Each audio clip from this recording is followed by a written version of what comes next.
And we need to do it on a national level as well. I just wish more Democrats would listen in terms of the Governor Hochul, Mayor Adams. And by the way, I recently put out a letter.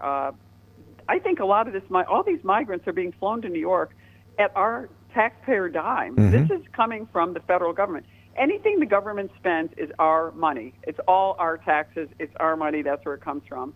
And people need to realize that's what's happening. And I just hope that people wake up and start looking at things that matter and vote for people based on things that matter, that impact our lives. So many of the other issues are people get caught up on personalities, all that. We really need to vote on policy, not so much on personalities. And one of the things I've tried to do also is try to come up with good laws that that actually support election integrity. Everything the Democrats have been doing has been undermining election integrity. I lived through that in my 2020 election. Even my 2018 election was tough. But we've got to stand up on making process work properly.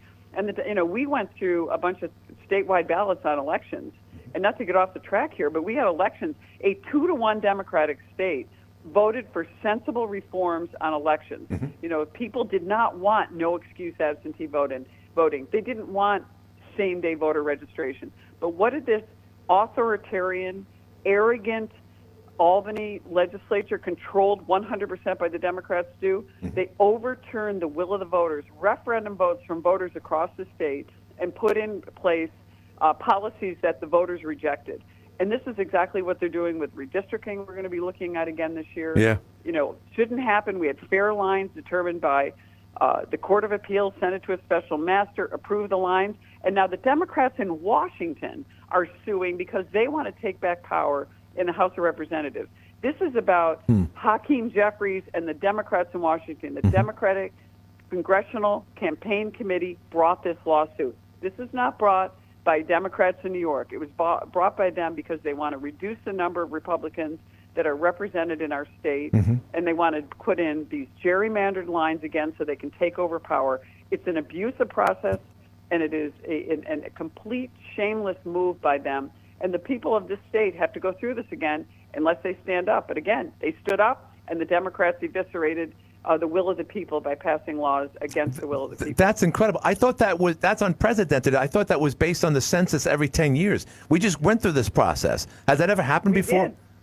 I mean, I figured we wouldn't have to wait till 2030, but they're going to try to redistrict or gerrymander, like you said, again for the next. Yes, this is the court. This is going to the Court of Appeals. Now, remember, the Democrats do things a little differently. As I said, they like to abuse the process. They didn't like the Chief Justice. She got bullied out by the Democrats. This is politics at its worst. So the Chief Justice, who sided with fair lines, was bullied out. The Democrats didn't like Kathy Hochul's first pick, so they killed that off. They finally got a pick. They got a guy out of New York City who gave habeas corpus rights. That's human rights, human protections under our criminal statutes to an elephant at the Bronx Zoo. Now, I'm an animal lover, but we don't extend habeas corpus rights to an animal, our Constitution or the state Constitution, to an elephant. This is the judge they put in place who is, trust me, going to probably do whatever the Democrats want without any regard to the laws. And we're going to have to go in and potentially do redistricting all over again and go through the same mess we went through, cost tens of millions of dollars of taxpayer money. Right. When we have lines in place, we have a statute in New York that says we can only redistrict once in every 10-year period. Right. But they're going to force this through and do it anyway because they can, and they're shameless.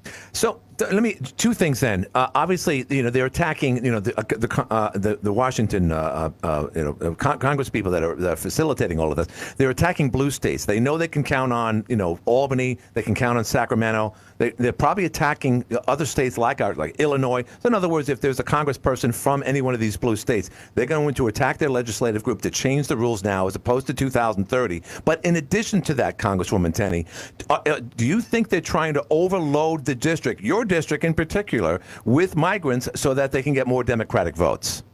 Well, they've got to get these people registered to vote, first of all. And that's a little bit of a process that, you could, the cynical me says, yeah, they're trying to create voters. But at the same time, they create voters.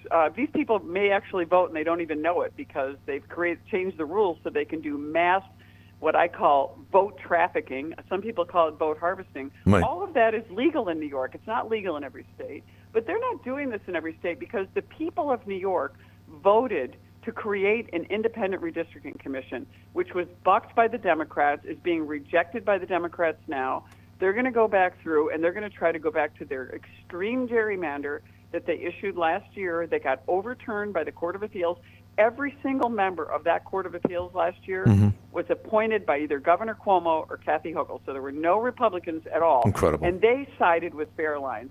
But the Democrats in Washington, they want to make Hakeem Jeffries Speaker. The low-hanging fruit is go to New York, where the people voted. The people voted for Fairlines. The people wanted independent redistricting, and they stuck it to the people, and now they're suing, and they're going to go back to try to do an extreme gerrymander to grab as many seats out of the Republicans' majority that they can out of New York. Right. This is where they control everything. And in spite of the Independent Redistricting Commission voted on by the people, in spite of the judges voting in favor of Fairlines, they're going to try to undo this. This is what the Democrats are doing. This is not a shot at people, my cousins, my family members are Democrats. Sure. This is the Democrat leadership that lusts for power and will do anything, whether it's bringing cases against Donald Trump that have no merit, abusing the Department of Justice, abusing the FBI, manipulating the IRS. This is what they're capable of doing, and this is exactly what they're doing in New York, so they can control everything in Washington. I'm glad you brought this up. I had no clue this was happening. This is incredible. We'll follow up on this. I'm at the bottom of the hour. I will have Attorney Joe Stanley, like he calls in each and every Wednesday, but I got to ask you, I know you haven't endorsed anyone for president. I have a good idea who you might want in there, and it's none of my business, Congresswoman Tenney, but tonight is the debate. I just want to get your thoughts on what to expect tonight. Yeah, I'm very excited about watching the debate. I know President Trump's not going to be in the debate, but I don't really think he needs to be in the debate. If I you agree. look at his policies, they really turned our country around. We had prosperity. We had huge growth in the employment. We had growth just in our GDP. We had just an amazing turnaround. The Tax Cuts and Jobs Act were phenomenal. They did so much for our region. And I'm just so excited about seeing what the alternatives are. I mean, obviously, President Trump is getting so many unfair attacks against him that are just absolutely uncalled for. Actually, I've called for Joe Biden to be impeached for his corruption. I've called for Merrick Garland to be impeached for his abuse of power, his malicious prosecution, and everyone who's bringing these cases against Trump to try to smear him through the media and the legal process. Completely unacceptable. And that's why you see President Trump moving up in the polls, and he did a tremendous job as president of the United States. I'd love to see some alternatives in the debate, but I think President Trump is probably going to fare ahead here. So I'm excited about it. I think it's going to be an interesting debate, and certainly I'll try to tune in to.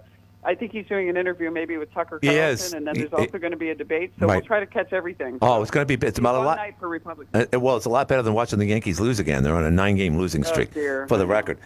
So, Congresswoman Tenney, this is awesome, by the way. Just